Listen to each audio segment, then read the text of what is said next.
all Pete. He was over Project Brotherhood. I don't Good know. evening, All good Pete. evening, good See them evening, and notes. welcome to Couch Conversations with the Doctors, where health is what night is it tonight? It is Monday night, and it is time for Couch Conversations with the Doctors. As always, we're going to go around introducing our esteemed panel who is here with us on this evening, starting with that doctor that's known on the streets as Dr. 100. That's her name. That's our very own Dr. Maya Green. Dr. Green. Good evening. Thank you, Nikki. Thank you, Congressman, for putting this together. Always excited to be in the company of community where we live, where we work, where we love and play. Let's get started. Outstanding, outstanding. Well, to that weight loss guru physician, that family practice medicine doc, our very own Dr. Tony Hampton. Dr. Hampton. Thank you, Nikki. Happy to be here. Family obesity doctor with Advocate Health on the south side of Chicago, serving my wonderful community and loving every moment of it. Happy to be here. And of course, looking forward to answering questions and sharing insights that may provide some guidance on your health journey. So thanks, Nikki, for the opportunity. Outstanding, outstanding. I want to say hey to Alderman Dow, who just sent me a message and said, I thought you said he was a chef too. He is. He's the keto chef. So since you remember me saying that, let me make sure that I let you know he is the keto guy. And before you correct me, let me go and get it out here. To our DJ by night, physician by day. Did I get it right, Pat? That's our very own Dr. Pete. Dr. Pete. Hey, good evening, Nikki. I'm happy to be here with my esteemed colleagues, helping to share with the community to keep us on a healthier path.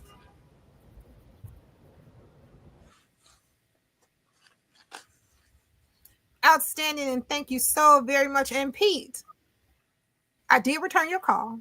However, it is intern time. Let's not miss it. Jill is looking for you to give her a call. Give her a call when we get a second. Okay. All right. To my colleague who tends to leave me and have fun in the sun, guess what? It's 80 degrees outside here in Chicago. That's our very own Dr. Douglas Graham. Hey, Doug. Hey, listen, Nikki, with weather like that, I'm coming back. So I'm a retired physician, and I actually, when I retired, worked with a congressman in his office during COVID, and it really opened my eyes to public health and public service. It's an honor to be here with my colleagues, and I'm going to do my best to answer your questions if I can. All right. Thank you so very much. To the man who is an art connoisseur, that's our very own Joe Harrington. Hey, Joe. Hi, Nikki. How are you? And Congressman Davis, thank you for providing this platform for us. Again, my name is Joe Harrington. I've had a lot of different jobs and worked in a lot of different areas. Did some work in mental health and education, but mostly public health and healthcare. I retired in 2017 from the Illinois Department of Public Health, where I was the regional health officer for Cook County and an administrative law judge. Outstanding, outstanding. To our urologist of the stars who wants no accolades, that's our very own Dr. Terry Mason. But I have a question. Is there a doctor in the house? Go right ahead. Thank you, Nikki. The Doctor in the House that Nikki referred to as a radio show I've been doing almost over 30 years on WVON every Sunday, 10 o'clock in the morning. But thank you very much, Nikki, for this opportunity, and the Congressman for creating this platform for us to be able to serve the constituents, not just of his district, but everyone who wants to listen. And if you do listen, you'll gain something from this. So I'm really excited about it. We know this is men's health. I just did 2.5 hours of men's health conversation on something else. So, Nikki, whenever you're ready to get to go into it, in the words of the late, great Marvin Gaye, let's get it on. All right. I want to say hey to Susan Cantrell is here. She says, how do I get in touch with Dr. Pete if I want him to DJ and see patients? We'll see what we can do about that. Maybe we can put that your next party. Make sure you have your insurance cards. We'll see what we can do about that. To the man who makes this possible for us each and every Monday night, to the one who teaches us that true wealth is your health, that's our very own Congressman of the Illinois 7th Congressional District, Congressman Danny K. Davis. Congressman? Yeah, I got stuck in my car yesterday because I didn't know the route for the run that was taking place.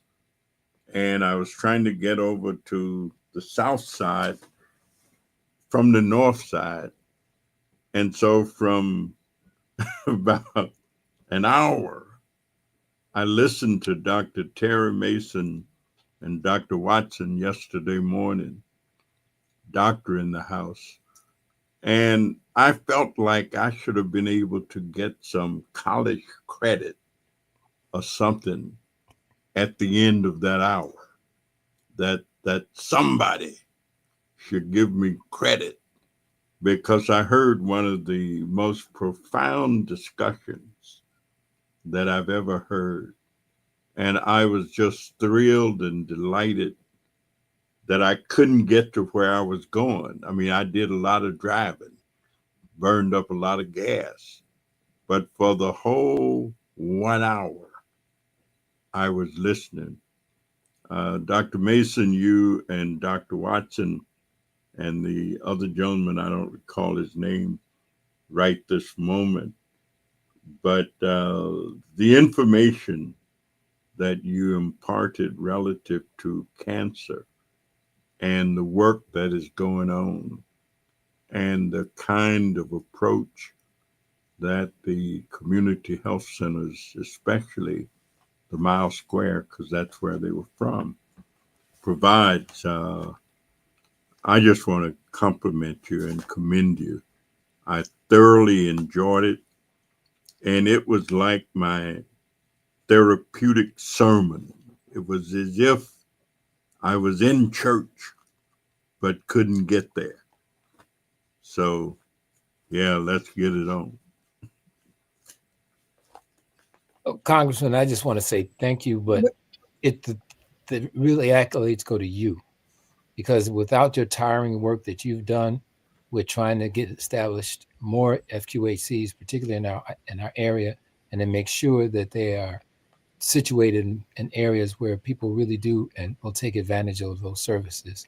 So we salute you, Congressman, for that. That was all because of what you did, not because of what we did. That was because of what you did, and we are eternally grateful for it.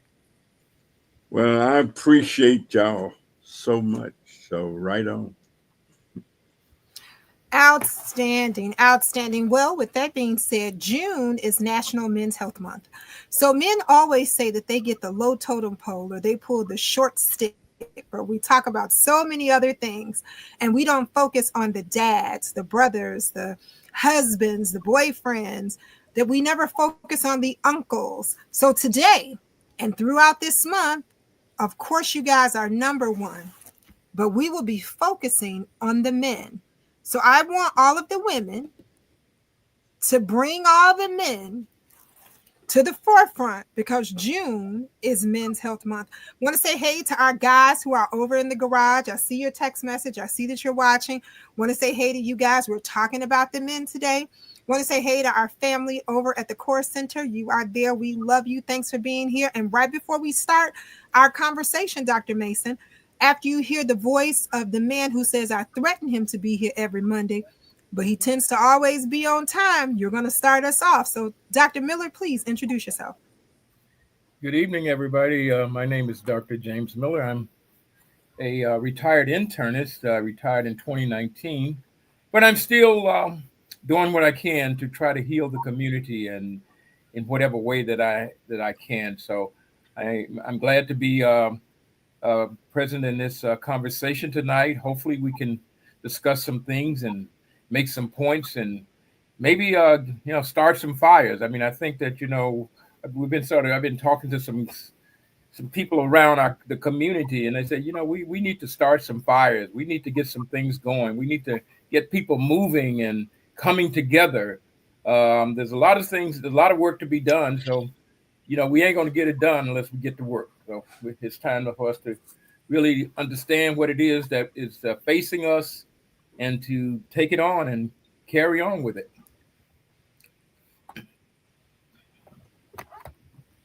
Well, I would agree with you, Dr. Miller. And I'd like to, if we could, begin this conversation about just particularly my internal medicine colleagues and others, some of the health disparities that we talk about, when we talk about Men's Health Month.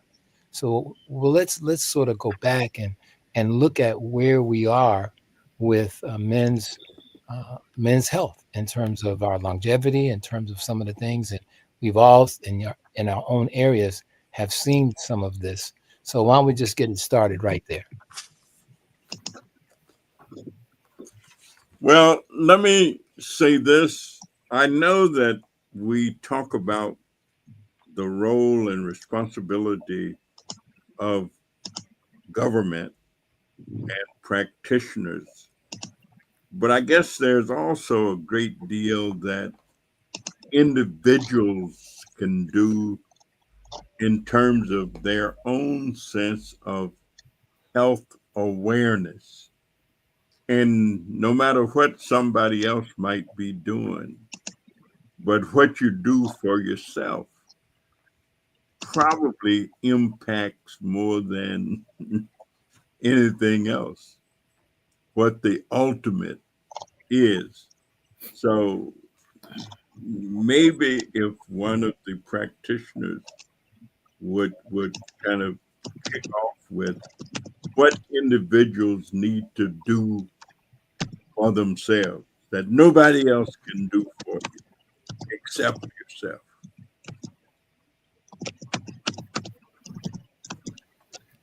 So I guess one of the things you can do is recognize you have choices, and you make choices every time you go to the drugstore, every time you go to the supermarket, every time you go out to dinner. You have choices about what you buy, what you don't buy, what you eat, and what you don't eat, what you drink, what you don't drink.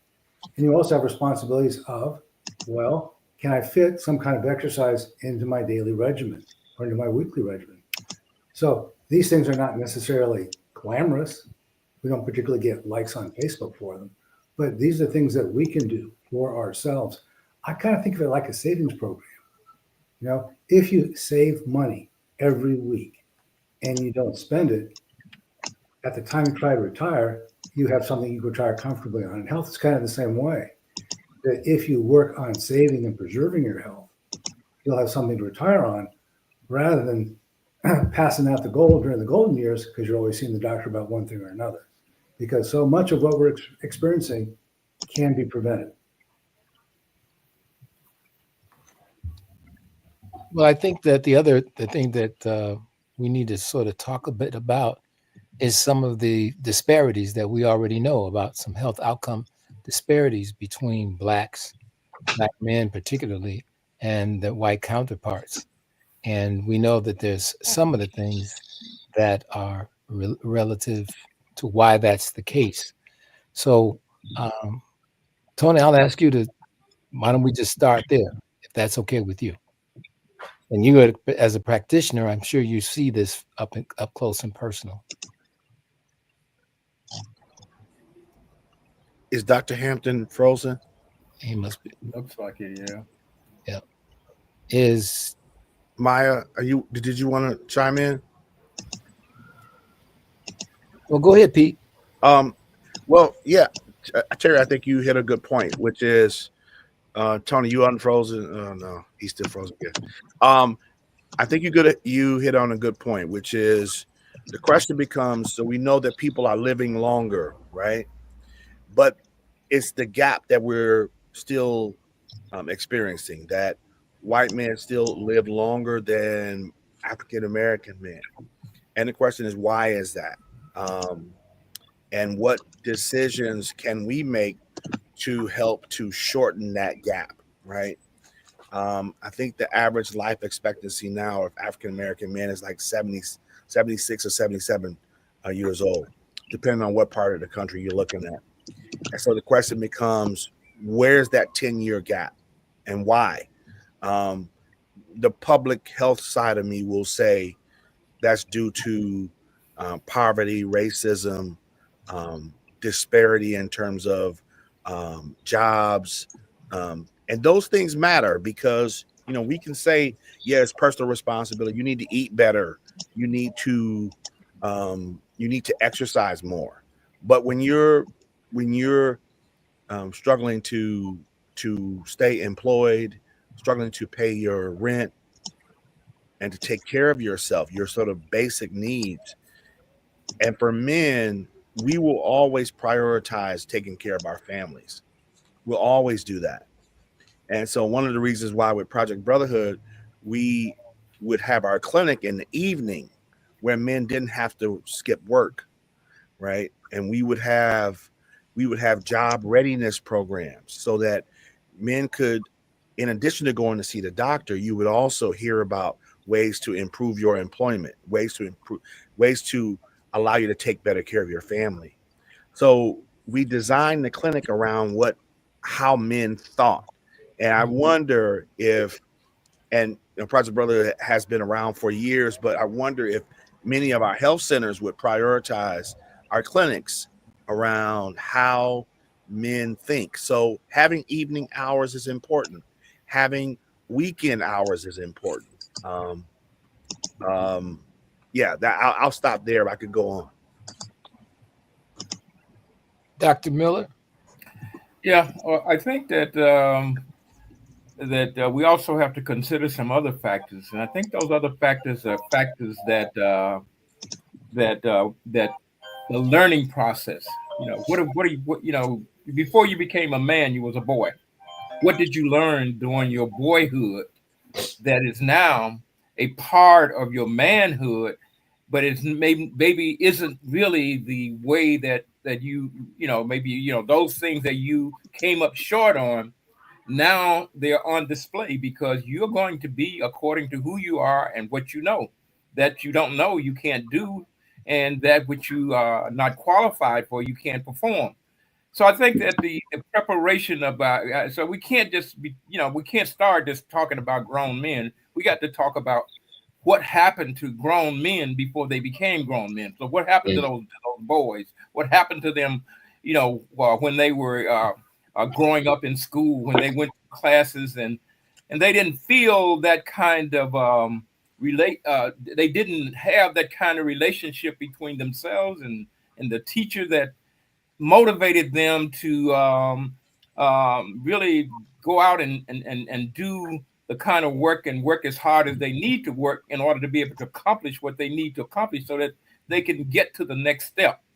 And so that's one of the things. And I think the other thing, that I have, been, has been discussed with me by, some parents is that who have children who are talented, how sometimes that is discounted. They are considered, they're talented in terms of certain skills and certain, maybe some special talents, singing, that kind of thing. And sometimes people discount that and see them as you're just a show off. And so what I'm saying is that these things, these qualities that you have, they need to be nourished. They need to be encouraged. And when we lack the nourishment, when the boy lacked the nourishment, he lacks the encouragement. And as he grow, now instead of him growing into that confident man that feel love, understand love, he now has been deprived, and now this began to manifest, and he began to, you know, um, feel a certain kind of emptiness. One of the things I was had to, this is kind of related, but not totally exact what we were talking about tonight. But I hope that during this month we can talk about this. And so, I was having discussion last week. Actually, was at church, and it was about how a lot of young men and just young men and young women are not really really relating to each other for who they are. And so the dating scene now is, from what I understand, is very strained. A lot of times, the expectation of the woman is that I need you to step it up. I need you to to have certain qualities, and I need for you to be this. And sometimes they come up short, or they feel that they are short in her eyesight, and so they then will oftentimes just check out of the whole process and just not, because they don't they you get sort of get if you get put down a lot, it becomes you just become a downer.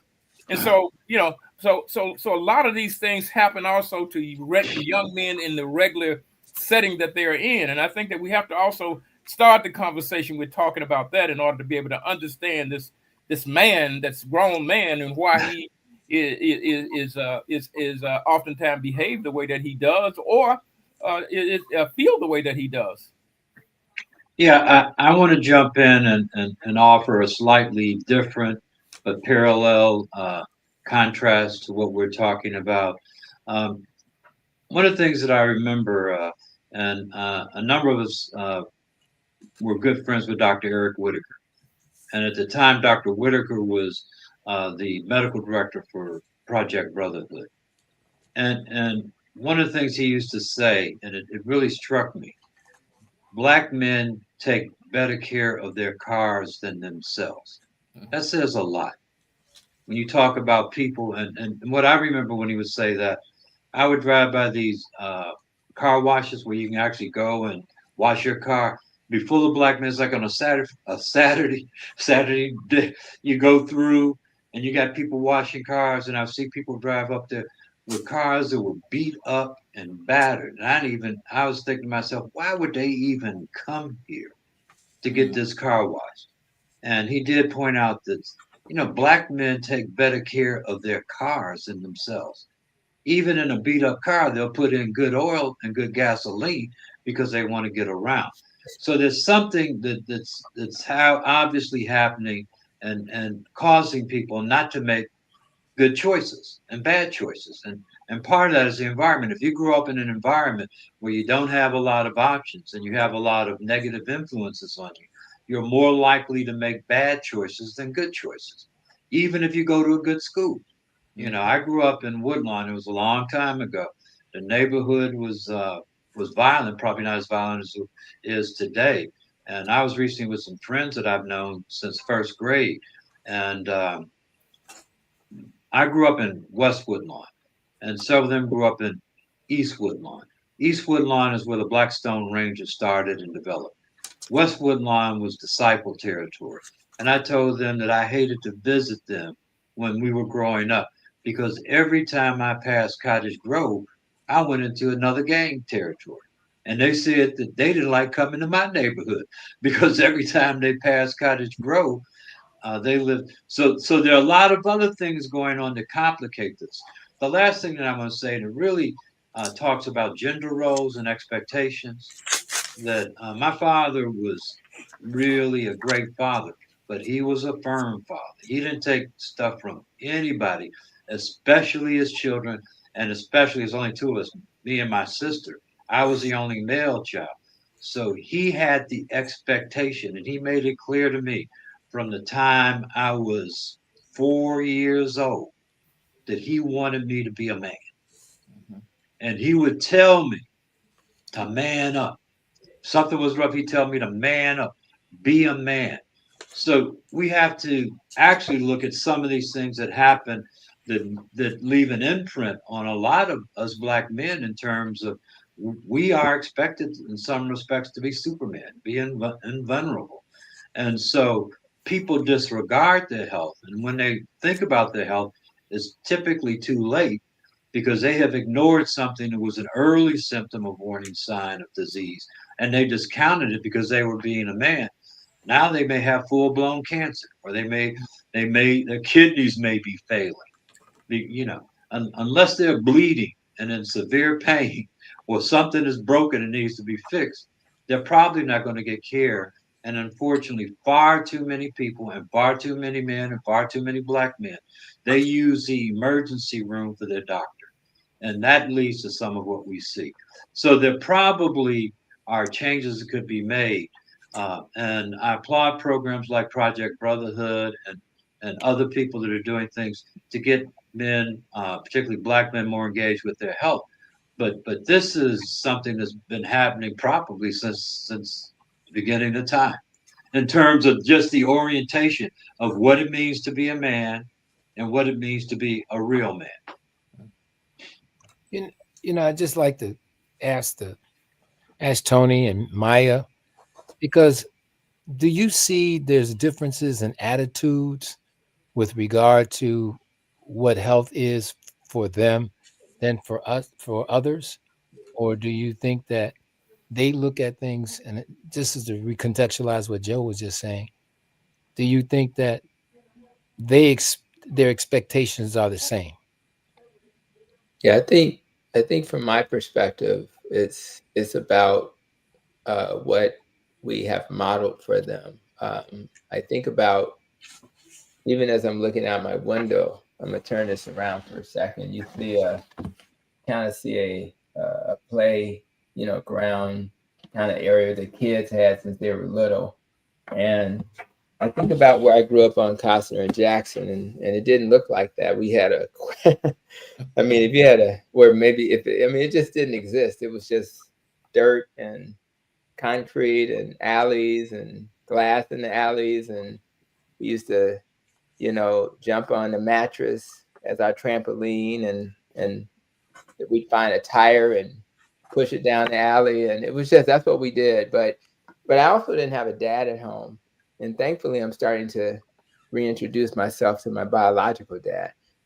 And I think we need models, and I think my kids had the benefit of two parents at home that could model for them what it meant to be a man, what it meant to be healthy, and what it really means to be successful. And when you have that model in front of you, you just really, it's cut and paste. It's just cut and paste. And but if my model looks a little different, then I'm going to cut and paste that model. And so I just think for a lot of kids in our community, they don't have that. Now, thankfully, we have these programs that will allow others to do things on behalf of our babies. Now, for me, it was my uncle. I had an uncle who I think at the time lived in Broadview. And for me, Broadview was like a luxury community because I wasn't used to homes, the grass is cut. And although the homes weren't big, I didn't see them as not big at the time, but everything just seemed in order. It was quiet. You can hear the birds and the squirrels, and you can think and be a kid. And it just wasn't that way on Costner and Jackson. It just wasn't. It wasn't back then, and I don't think it is today. So I just think for me, it's like, let's model for that. And then when it comes to health, everybody in my house eats very similar to me. And I didn't realize as a man how much power I had. As strong as our Black women are, shout out to all the Black women. If a man comes to his home and says to his family, we're going to be healthy, it's rare that a partner of his is not going to honor that. It's rare that a child of his is not going to honor that if you do it with dignity and respect. So it's been, when I look back at all the changes I've made in my life, trying to be healthy, et cetera, we've kind of normalized being healthy in our family. We've normalized the importance of getting sleep and normalized my literally 30 minutes ago, my oldest son was in the room next to me exercising. And we've normalized that, right? Where in other areas we have not. And we don't want to, we want to honor the struggle because there are other priorities when you're in communities of color, right? Just trying to make sure we got food on the table. So I think we have to, because we know we have issues, we have to create more and more programs that help support the needs of our young men and women as well. And if we challenge people to do that and we normalize these things, I think we'll do much better. Yeah, I'm going to pick up on. But hold on, Joe. I'm going to have let Maya come in and have her comments, and we'll come right back to you, Joe. Maya, is she there? She's on mute right now. Well, it looks like Maya stepped away for a second. It looks like she stepped away for a second, but I want to say hey to Yolanda Williams. She says good. She's saying good morning, but I know what she means with what she's saying. Nellie Purnell King is here, and she says good evening to everybody. Betty Johnson is here, and she says hello, Nikki and Maya. You know, Melinda Maxwell asked a question. She says Black men stress more.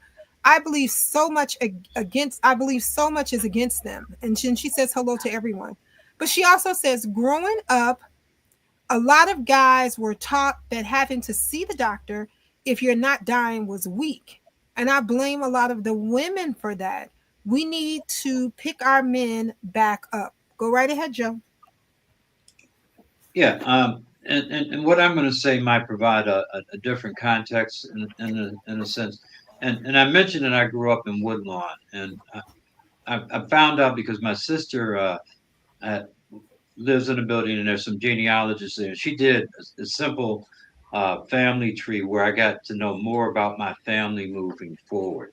And one of the interesting things I found is my grandfather bought the house that I grew up in 1947 in Woodlawn. I grew up in a two flat in Woodlawn. Uh, and it's interesting that that was during the time of restrictive covenants. So technically, he shouldn't have been there.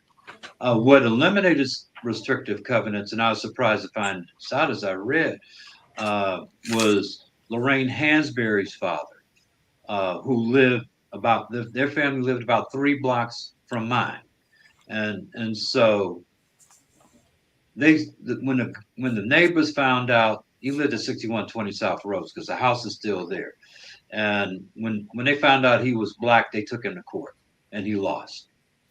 He went to the Illinois Supreme Court, and he lost.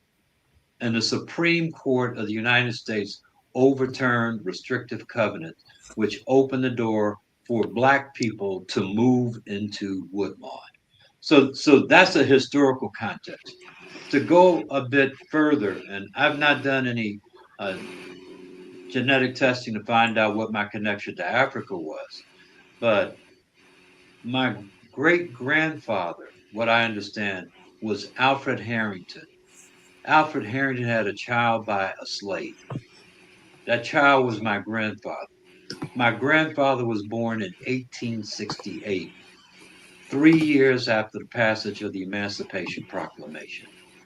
So, therefore, my grandfather was the first free man on the paternal side of my family, which means that I am third generation, third generation free in America.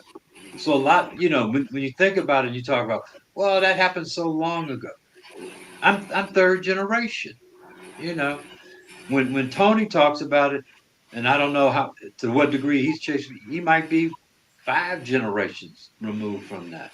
So there's some historic and structural barriers that we face since we've been here that it may have gotten better, but unless we can do something about those structural barriers, what they call the social determinants of health, we're still going to see some of the same bad outcomes. People do the best they can when they live in neighborhoods like we've described. And actually, what happens sometimes, we become like crabs in a barrel, and some of us will climb up over some other people just to get out the barrel. So I'm not going to blame black men in general, but there have been some structural things that have contributed to where we are. And if you put that and you layer that on top of the fact that men are raised to be men and strong men, that it is difficult, you know, to do the things we're talking about. And I know that some of us, well, I would say that all of us are passionate about improving the health of our people. Well, I want to go back. I don't know what this noise is, but hopefully it'll stop. No idea what this background noise is, but I want to go back to Pete because, when I was at county working with all of the programs for the most part, and got to know more about Project Brotherhood, and it was more than just a program that we had. It was really, in many kind of ways, to sort of throwing a one of those life buoys to some people that were really kind of drowning. And I'm gonna stop right there. And Pete, you know the stories much, much better than I do. And we can always talk about, which I did earlier today. I had I talked for 2.5 hours on erectile dysfunction, and I don't want to do that at this thing tonight around, because that was the thing that was the radio people, all the radio people that were calling about. But Tony, not Tony, I'm sorry, Pete, Can you give some perspective on what you saw from this point of view of disparities? And I know it's sort of hard since most other folks were Black, but how did you contextualize that whole situation from at Project Brotherhood? So, Dr. Mason, I think Pete stepped away for a second. Oh, So, did Maya come back? Maya's here. Oh, there's right. Pete. There's Pete. Pete, did you hear my question? No, I did not. I was just talking about with your experience at Project Brotherhood, and I was attached to it because of some of the funding things and things that you're trying to do. But as we talk about, most of the time, Black men have more prostate cancer. Black men have more heart disease. Black men have more of this. What more of did you see in that group? Because that was a younger group. Many of them were younger men. Yeah. How did that stereotype? Because we use these stereotypes all the time. So Pete, you want to take that away? Yeah. Hey, So Terry, I'm gonna tell you, I saw more of everything. I mean, it was an abundance of chronic disease and like I've never really seen before. Like so, for us, we saw a lot of cardiovascular disease very early. People, young men having very high blood pressure, kidney disease, high rates of kidney disease, high rates of diabetes, prostate cancer, PSA levels in the 50s. I mean, it was like an inflammatory storm happening with our men. And to a certain degree, I I wasn't surprised based on my own personal experiences. My father died of cardiovascular disease. He had an aortic aneurysm at 57.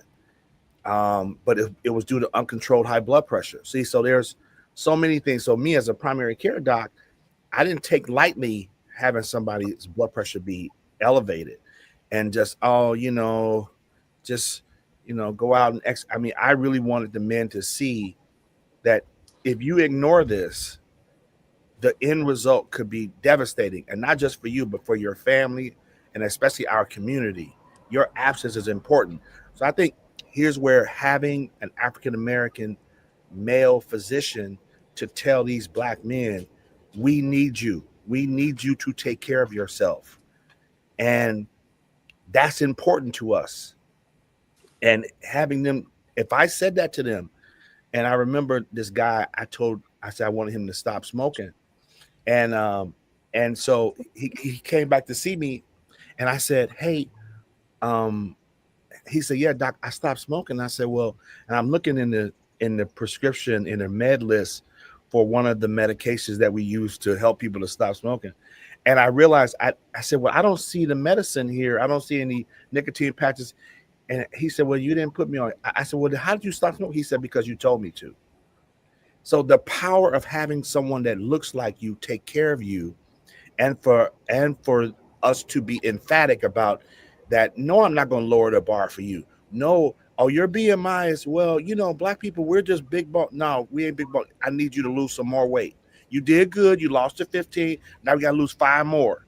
And just have it to set the bar high for our men, but also have a sense of empathy to understand that a lot of the traits, like my colleague just said, this stuff is about conditioning. So we were conditioned to take better care of our cars. We were conditioned not to ignore our health, but care about everybody else's health. We wanted to make sure our families were straight first. But making sure our families are straight is making sure that we're straight. Dr. Maya, you want to add anything to that?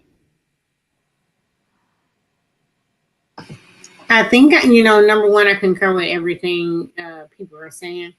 I think, I love these conversations, and I love watching men talk about men's health and super take the lead of it on it. So sometimes, well, I can see you all and I can see me. So early I was like, wait, what do you mean? So I went out, came back in, tech glitch, sorry everyone. And sometimes I think it's important to step back and listen. I mean, everything that people are saying and learn. So everything people are saying here, I definitely concur with. I love the fact that we mentioned the historical social conditioning, how we got here, because you know, a lot of I can't tell you the number of times I've watched a black man say, "Hey, I don't think I need this," or not take the time to uh, demand that doctors and the healthcare providers take care of their whole self. Or they come in and it's like, oh, you have high blood pressure, and they're like, well, I never went to the doctor, and the number of eye rolls I've seen amongst my colleagues, without considering the historic social conditioning of Black people in this country, and now, people, and the current oppression of expecting us to now work and demand and think about the same things that other cultures have thought about, who've been given everything a lot of times off of our work and our back, right?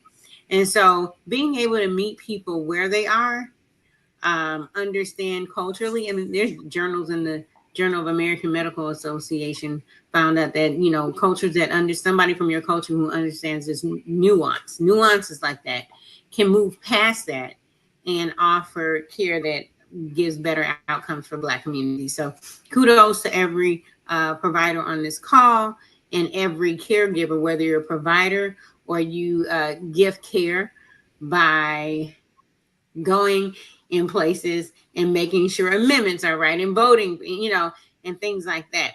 All of that is care for our community. And so I'll just step back and listen and learn more, if that's okay.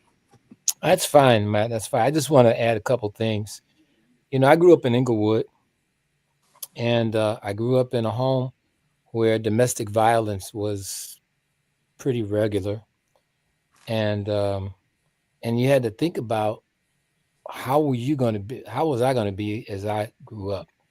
I can't even tell you about some of the feelings that I had while there, but I do know that when there were times we didn't go to a doctor if there wasn't enough money to go.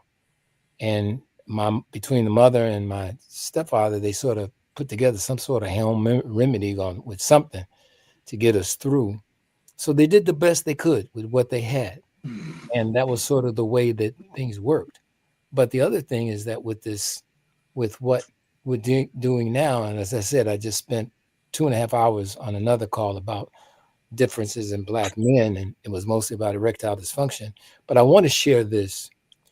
One of the things that I learned after I retired, and I didn't realize how important it was until afterwards.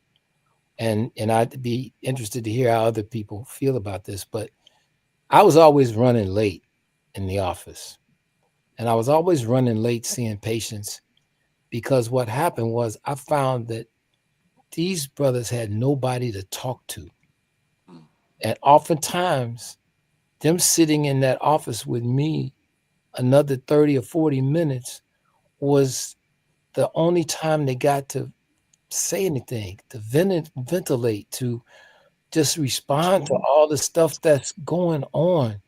And when I left practice, and it makes me a little sad to even think about sometimes now, but for many of these people, and I'm not just talking about blue collar workers, I'm talking about people at all strata, social and economic strata. The place where what I found about the practice was it was the place that gave them a sanctity.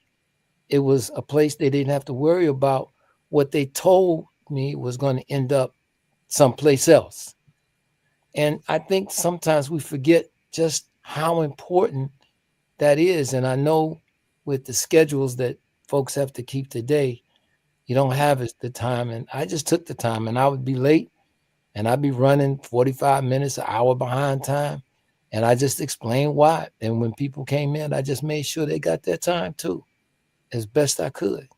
So I just wanted to put that out there. I don't know if that's anybody else's experience, but we just don't have, Black men have very few places we can go and talk with something and somebody and not have to worry about hearing it again from someplace else. Yeah, Dr. Mason, thank you so much for sharing, and Dr. Pete and everyone.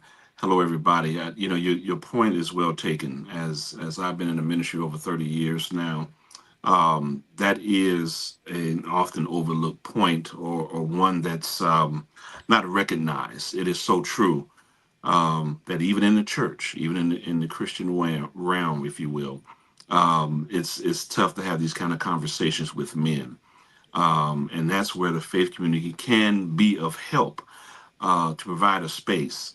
For example, we started something called Men Cave with Christ, that really we just gather. We talk a little Bible. We just talking men issues, right? And we all take a vow of confidentiality, things of that nature.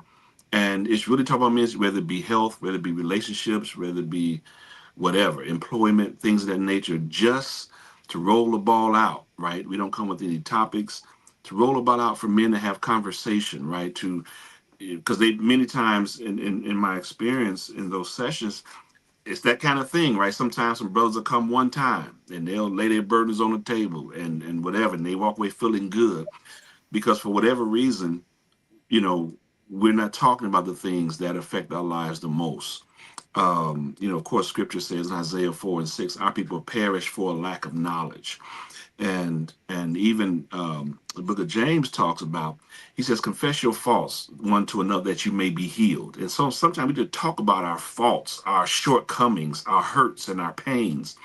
And the Bible says if we talk about it, and you talk in the right company, you can receive healing, you can receive encouragement, you receive information, right? Whatever it is to put you on a good space in your mind, and put you on a pathway to good space in your heart, amen, to make your life better, whatever it is.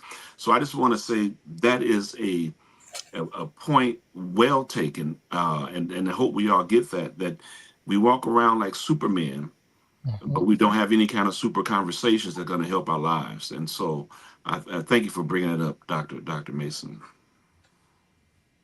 I'll just add that we all play a role. And it's nice that we have programs to support our babies. It's nice that we have fathers, stepdads, and others, uncles, pastors, teachers, coaches who actually play these roles. But thinking about what was stated about what has to happen in that clinic and how Dr. Mason said sometimes he runs behind. And I do appreciate those sacrifices because at the end of the day, that's a safe space. So I do think that in that space, that's the role of a clinician. A good doctor is not someone, or advanced practice professional, is not somebody that just knows how to get the right diagnosis. Somebody that can be present in the moment. And sometimes you have to be efficient with that. But just being a ear for people to hear, I think that's so valuable. And we do need to pause and hear people. And sometimes that requires us asking them how they're doing and anything that they're concerned about beyond these traditional health topics like their cholesterol. So, and I know that when that brotherhood program exists, as they exist, I'm sure they also provide a place to encourage, support. Sometimes that mental health comes from that conversation. Sometimes it comes by way of a referral. But at the end of the day, we need somebody in front of us we trust who can lead us in those moments, whether it's in the office or in a class or in a community function or at the barbershop. All of these community events provide an opportunity. And you just don't know in that moment who you're going to touch, who you're going to influence, who you're going to motivate, inspire, or just grab them at the right time when they're feeling kind of down and out. So I think if we were to say things to people and make them feel valued and respected, even as we started this conversation, Joseph said to Congressman that he was thinking about him today. Now, that sounds like a simple thing, but if I knew somebody was thinking about me today, that would make me feel good. Or if I said to that person, guess what? I remember when you said this, and we're going back 20 years. That lets me know that I have value in that person's life. And I just think that those little things, whenever you can get those little things out into the world, you're going to impact the world in ways you can't even imagine. So let's model and model and model what we want the world to look like. Let's not be upset because the world's not where we want it to be. Guess what? When you were born, it wasn't what you wanted it to be then. When you die, it's not going to be where you want it to be, but let's do our little pieces to the puzzle to make it better. And at least in your little world, it'll be a better place. Yeah, I just want to build off, and I'll be brief. Some of what Tony said, and he will appreciate it more than anybody else because it's something. Is an ad that I saw, a full page ad that Advocate did. This was in the 1980s, and it spoke about the most important tool that their doctors had. You know what that tool was?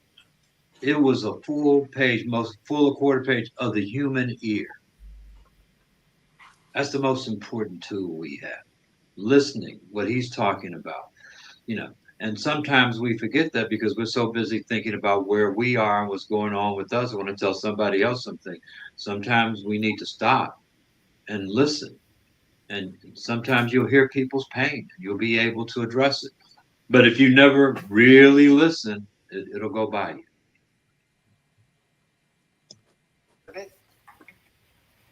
Well, we have a question from Instagram. And the gentleman says, I hope this is not a dumb question. So let me answer that first. No question is ever dumb. He then goes on to write, do men go to the doctor once a year like women? Are we required to see the doctor every year like women are? Or is it different? Should we go every 2 years? How do we know when it's time to have a physical? Yeah, I'll start. I'll take a shot at that. Okay, go ahead. So Joe. I want one of these doctors to answer that question. Yeah. My answer is probably going to be different, and I don't mean to insult anybody, and particularly insult women. Women are genetically different than men, and they basically, as they become mature, have a cycle, and that cycle alerts them to the point that something may be going on that they need to see a doctor about. So women, just based upon their makeup and the fact they go through a cycle where once a month, maybe every month and a half, something happens to their bodies, and they know that something is going on, and they want to make sure that a doctor knows, is it normal? Mike can speak to it better than I can. They want to know whether it's normal or it's not normal. We don't have anything like that that tells us that there's a possibility that something is wrong. And so a lot of times we do feel like Superman as long as we're healthy. So there is no rule. Everybody, men, women, and children, should be seeing a doctor at least annually. And there are guidelines for when that should happen. But I think because we don't have some of the same issues that women have, we're much less likely to see a doctor. And typically, and I remember a good friend of ours, Dr. Paul Crawford, he's a nephrologist. He said one of the problems that we have is we operate out of a symptom-based paradigm. If it ain't broke, there's no reason to see a doctor. If I feel healthy, there's no reason to see a doctor. Why should I see a doctor? It'll cause me two things. It may cause me some money. Plus, I got other things that'll cost me some time. So there's an orientation that probably leads many people not to see a doctor.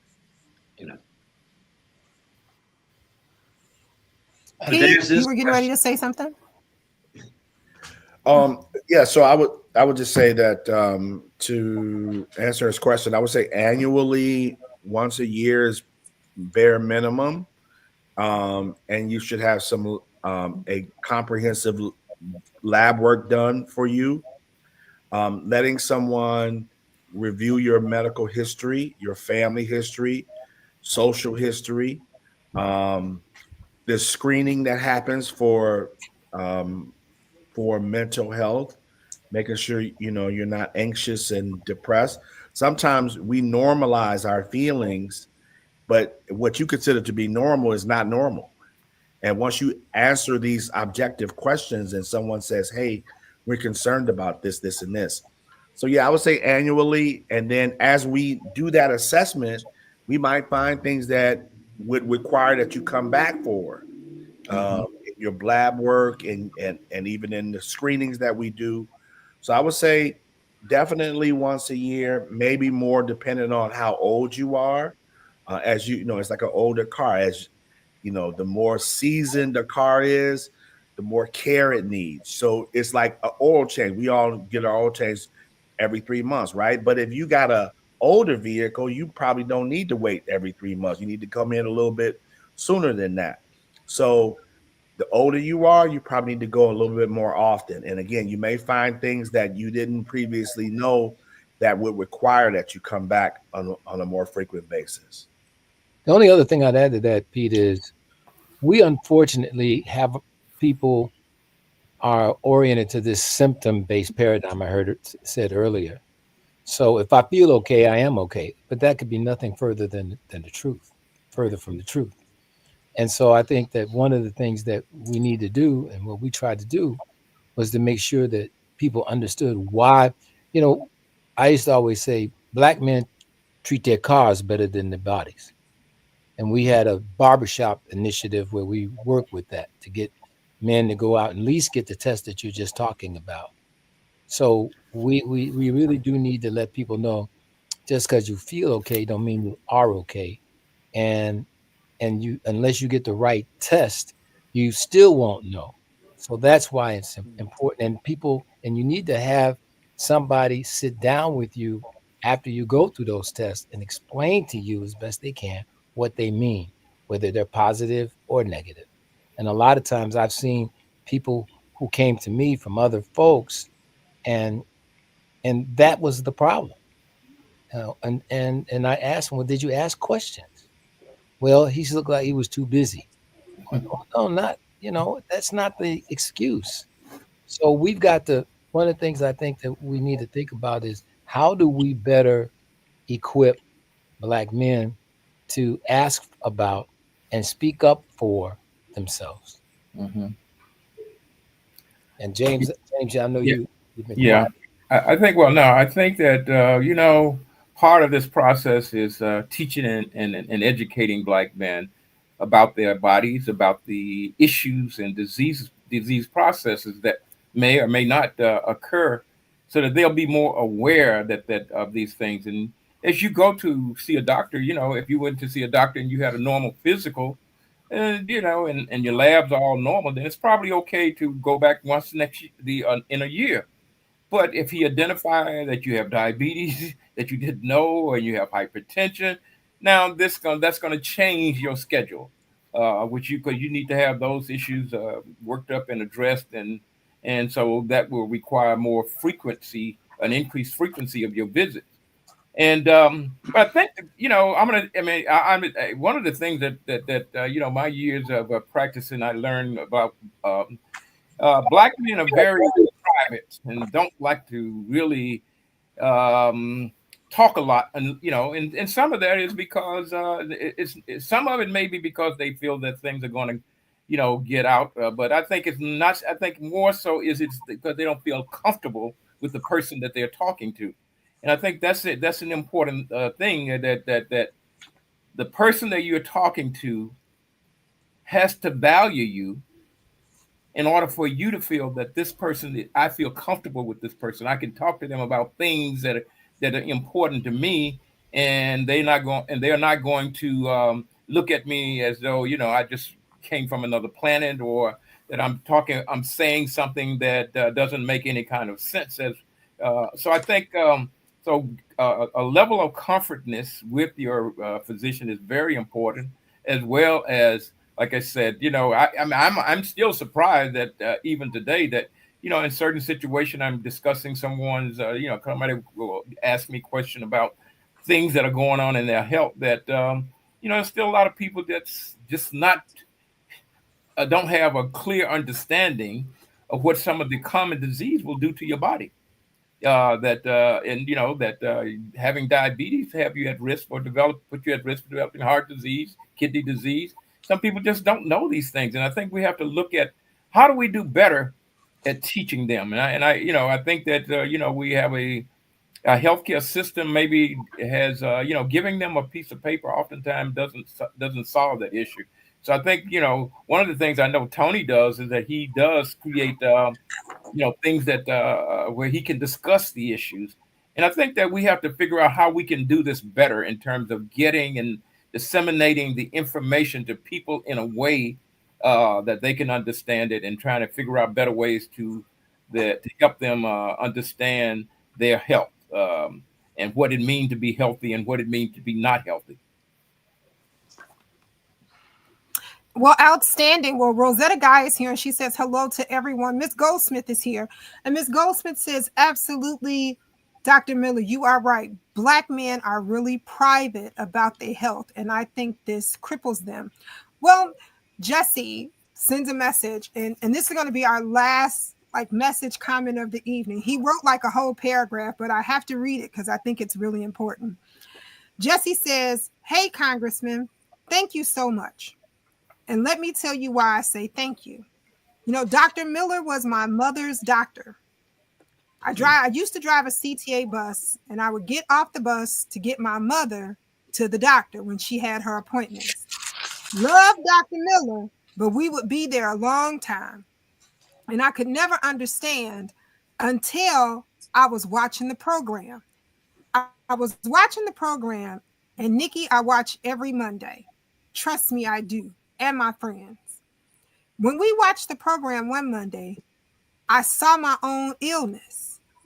I tried to get an appointment with Dr. Miller, and I found out that he didn't practice anymore. I wanted to see him because my mother trusted him so much. But I was really sick, guys. I was drinking extra water, but I thought it was because I was thirsty and just on the bus all day. Then I would go to the bathroom a lot to urine. Then I thought I was releasing all the water I had been drinking. Then my tongue was getting dry. My mother kept saying, go to the doctor. Then my skin was getting scaly and dry. I would tell my mother I was using all types of creams and emotions. It didn't work. I was afraid to go to the doctor. When the little fellow downstairs didn't want to work, I found a doctor. Even though I wanted the doctor to look like me so I could trust him. I saw someone, couldn't really spell his last name. All they did was threw a bunch of pills at me, and I was really upset over it. I end up going to the county. I finally saw a doctor who looked like me, and he told me I had diabetes. The congressman makes diabetes look easy because he talks about he has it. He's not ashamed of it, but he's always on top of it. I'm finally in a place where I'm comfortable with a doctor who looks like me. Anybody who has diabetes, get the arm thing. It helps to keep you on track. I guess he's talking about the glucose monitor. He says, get the arm thing. I guess it keeps us on track. Dr. Tony, I've been doing some of the meat stuff you talk about. It's working better for me. And my A1C3 is down from 11.1 to 7. I want it down even more because I want all this stuff. I'm sharing this with everybody here because the congressman is above bar. Nobody else wants us to be this healthy like he does. And he has doctors on here who are really real, who helps us to stay alive. Nikki, please read it. I did. And thank you for sharing, Jesse. Thank you so much. Let the church well, with that say being said, amen. Amen. Well, Amen. Amen. well, with that being said, that's our time. That is our time. And I know that it was Men's Health Month. And next Monday, we're going to continue this conversation. And since he brought up the little fellow downstairs, let's talk about the little fellow downstairs on next Monday. So women, bring your sons and your husbands and everybody to the table. It's Men's Health Month. And guys always talk about getting a short stick. but not this time. We're going to get you guys healthy. With that being said, we're going to go around the table with our until next Mondays. All right, Dr. Miller, who they couldn't find and was looking for him because they trust him. What's your until next Monday? Well, I think it's it's important that well, let me just start it around. Now, it takes a village, and I think that we need to have each other's back. And what I mean by that is that one of the questions that Terry started off, Dr. Mason started off asking is, how has things changed that seem to be affecting health? And one of the big issues that we have now is stress. It seem like everybody's being stressed out by something, and people are having a difficult time. And so during these times of difficulty, one thing that we need is somebody to hold us, somebody to help us, somebody to walk with us from time to time. And so that's what the village is. The village is there to walk with you, not to fight you, not to, but to correct you when you need to be corrected, but to support you when you need support. So we just got to make certain that our village is strong, that it is cohesive, that it is supportive, and that it is active. So let's make our village active. And that's my until next Monday. All right. Well, Dr. Miller says, let our village be happy. He says he is his brother's keeper. Well, Tony, what you got? Well, just again, great appreciation for the forum. I'm always humbled by all of it. And I know we shared a lot about the struggles that we face, particularly as Black men, but, it kind of starts with just keeping things simple. Think about what we eat.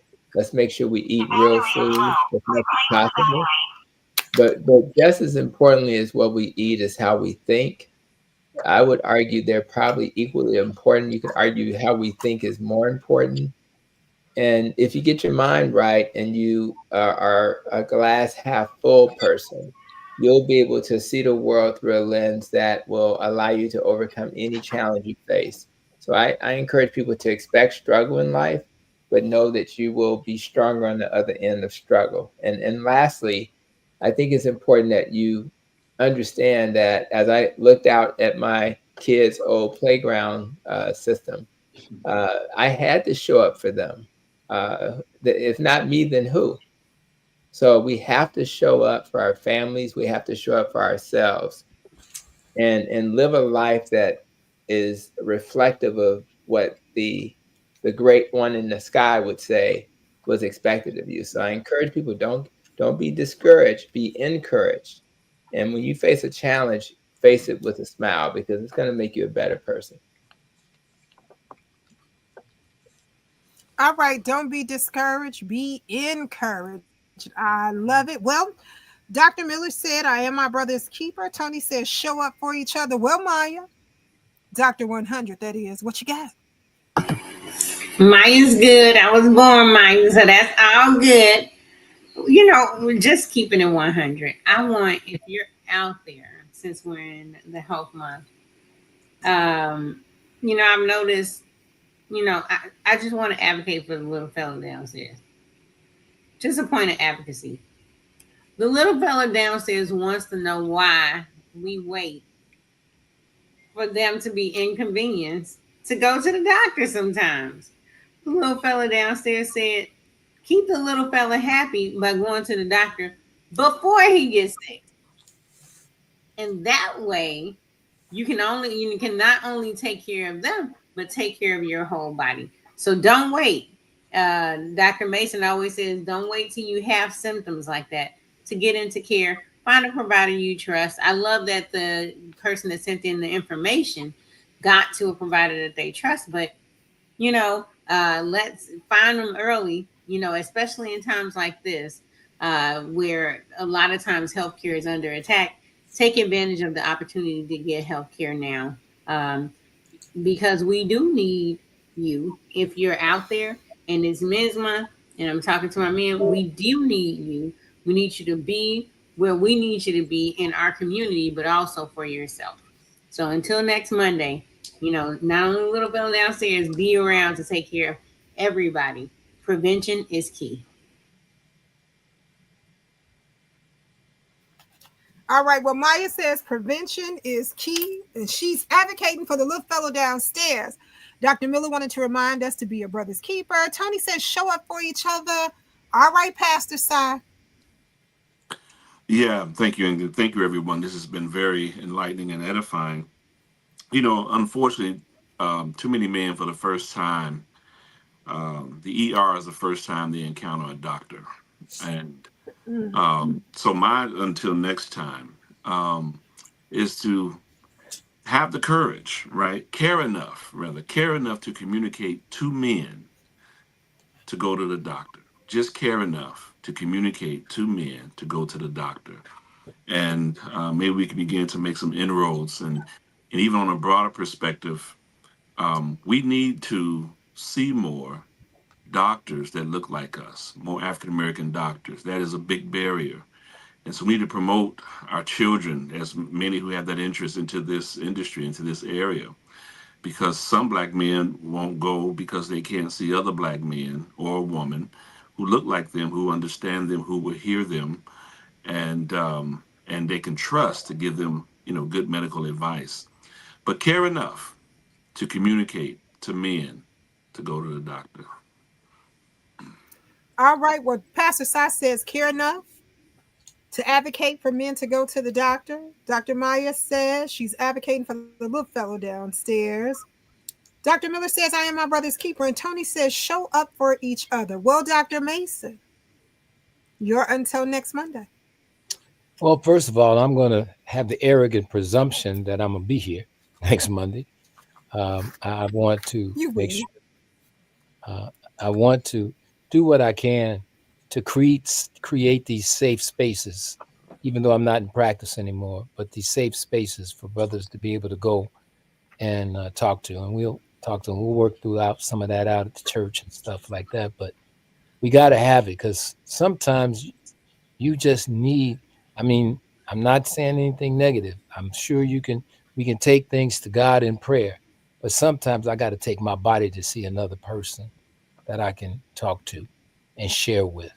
And so that's what I'm going to be working on a bit more, especially at my church, to do that. That's kind of what happens anyway. Amen. All right, outstanding. Well, Joe, you're until next Monday. Well, I've got a couple. I'm going to be brief. The first I got from this book called Brother Man. I got years ago. It's an anthology put together by a group of black writers. Actually, collected articles from a lot of black men. So all the articles in the book are from black men. But there's an opening quote attributed to Arthur Ashe, and it's always raised my consciousness. And he simply said, "Being a black man in America is like having another job." And I'm sure that all the brothers out there can feel that. The other thing, and the thing I really want to leave people with, is a phrase that probably everybody has heard. Each one, reach one. Each one, teach one. We have our work cut out for us. Let's do what we can to reach out to our brothers and our sisters.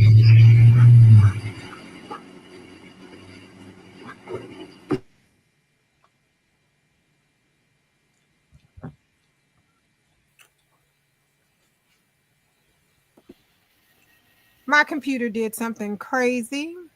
I hope I'm back. Okay. I think I'm back. My computer did something crazy. We can hear you.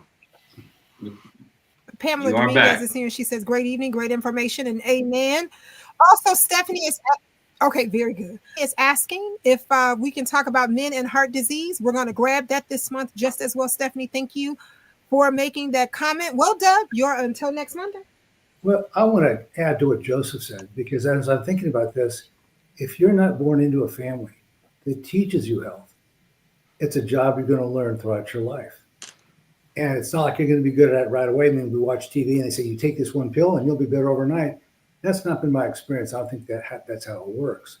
And so every time you listen to this forum, you have a chance to tap into these men and women who've been there and can help you learn these skills to manage your health. So understand it isn't simple, it isn't easy. It requires persistence and additional work almost every time you're here to learn how you approach your health and to manage it. So kudos to everyone on this forum and the congressman for offering it. It isn't simple or easy. It is like another job, but it's one that you can learn as you progress as an adult. Outstanding. Well, Congressman, take us home.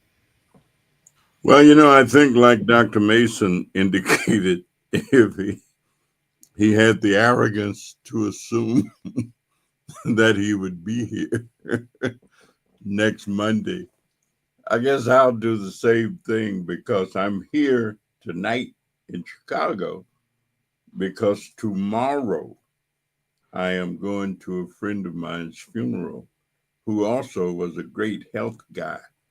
One of my classmates from undergraduate school, Jacob Starks, who retired a few years ago from the University of Illinois as the associate administrator at the hospital. And Jake and all of his little group of us, they were all hospital blood bank guys when I first met them. They all ran blood banks. Jake ran the blood bank at the U of I. Judge Watkins ran the blood bank and started the Med Tech program at Malcolm X. Harold ran the blood bank at the VA hospital. And I was the only guy in the group that was not a scientist. I'm the last of that group.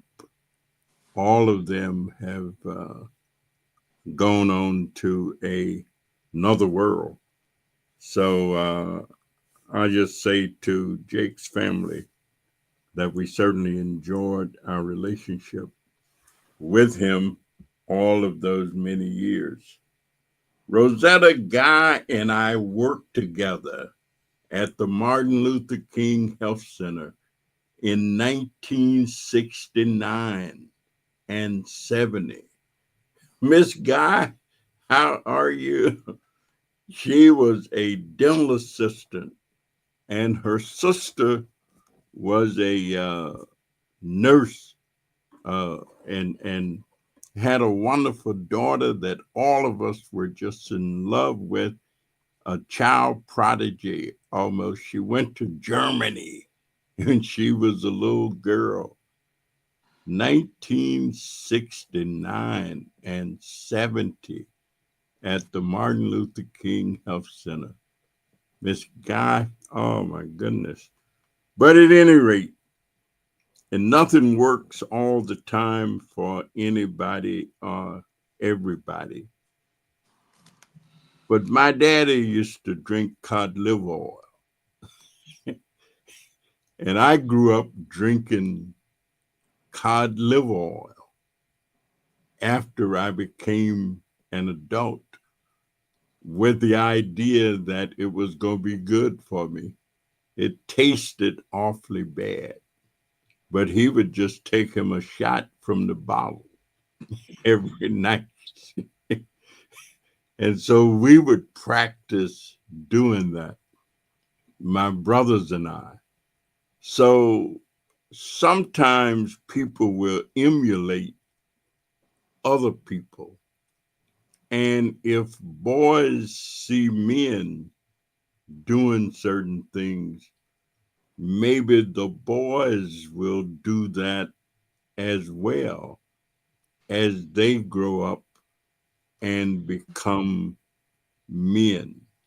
And so this business of role modeling or being a role that somebody else may model after is something that men may think about.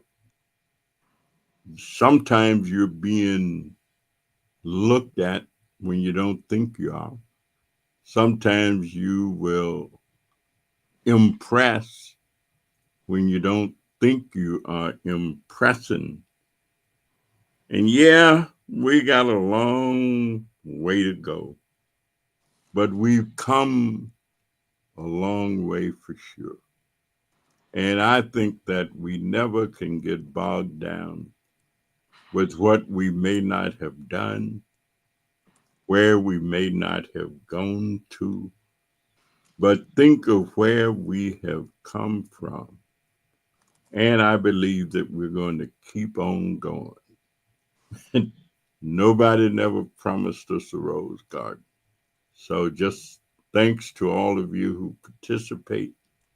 Thanks to all of you who are helping to spread the word.